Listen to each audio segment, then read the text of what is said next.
Sa iba pang balita, ika-20 ang Pilipinas sa idineklarang happiest place sa mundo. Ayon sa ginawang pag-aaral ng international think tank na New Economics Foundation o NEF.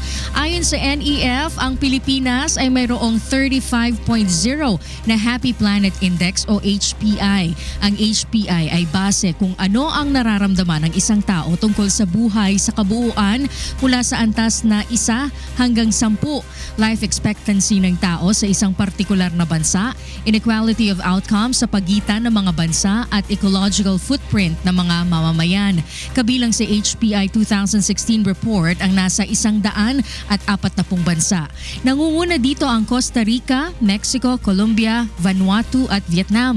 Batay sa ulat, bagamat ang mga mayayamang Western country ay ikinukonsiderang standard of success, hindi naman nakakakuha ang mga ito ng mataas na ranking sa Happy Place Index.